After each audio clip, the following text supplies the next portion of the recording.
you ever thought about switching careers, or are you still trying to figure out just what it is you want to do? These questions can be tough and stressful to answer. Life consultant Jim Weinstein is here with us today to help you find a little direction in your professional life. I think a lot of people are going through this. They're in between. I did this. I want to do this. How do I go from this and that, or this to that? Well, the first question is to really ask yourself, are you ready to leave the career you're in? Because you've probably invested a lot of time and effort into building the career that you're in. And I have a lot of clients who come to me who think they want to change careers, and when I talk to them about what they don't like about what they're currently doing, it turns out that those things are addressable. So the first question is, make sure that in fact it is a career switch that you need to do. So what would be something that's addressable, for example? Something that would be addressable is if you're burned out.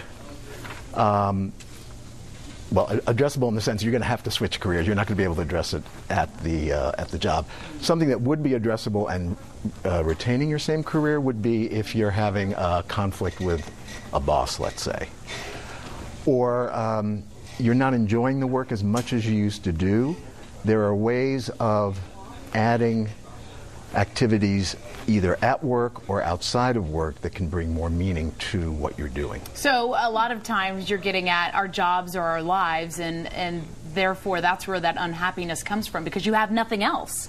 So Exactly. find something else so you won't be so focused on this job that stinks. Right. I mean, we've all been there. It stinks. I have to go back tomorrow if I want the paycheck, you know? Yeah. It's sad. But it sounds a lot like, a child in school when they're bored. I mean, what do? You give them enrichment activities. Exactly. And you're kind of saying you can apply that sort of into the work setting. Often. Yeah. Often you can. So do you go to your boss or HR to try to get some extra things to be doing to make your job interesting? Well, that depends. Or are you doing what Natasha says, after work, find other things to enrich your other hours of your life? Probably after work is the easier way to do it. In terms of going to your boss or HR, it depends on the relationship you have with your boss.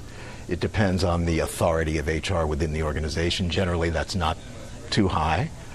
But what you want to do is you want to take inventory of what it is that you love to do, what your strengths are, and see within your organization if there's a way that you can maybe even volunteer to do things that will utilize those. Let's move on to this. If you know it's time to change, you've done that self-assessment, you've talked this out with maybe friends and family, and like, okay, this is my best move. What is your number one thing on the top of your list that you need to get done to make that change?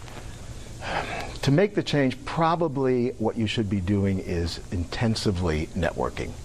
And that can be done personally, that can be done through LinkedIn, which is an incredible tool.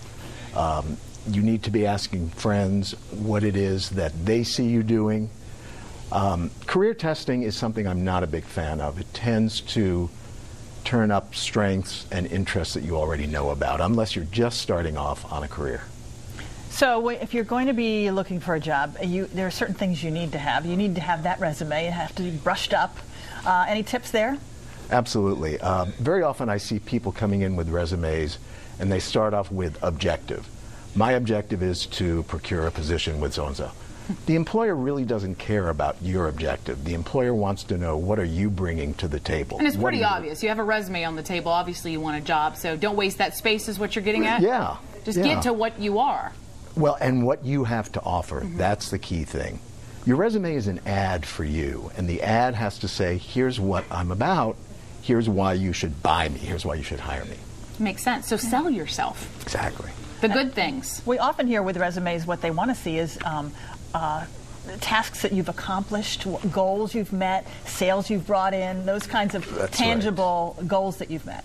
Rather than saying, I have 4 years experience in marketing and I have 3 years in such and such, what have you done with that time? I led this team and we brought, we had so many dollars more of revenue that we made for the company or something like that. Right. Active verbs are really important. Talk to us about this before we go.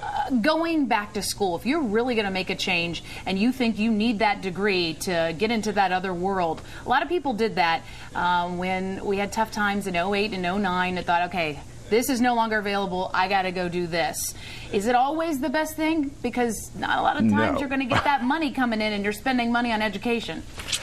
It's the best thing if you know that you need an advanced degree to advance in your chosen profession.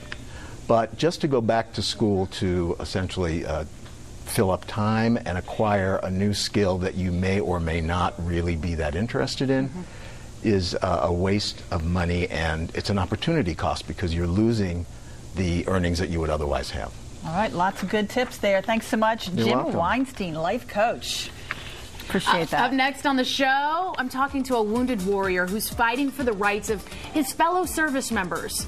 You won't want to miss this inspiring story. It's next. And if you want some more, you can always follow us on Twitter. It's Let's Talk Live DC. We'll be right back.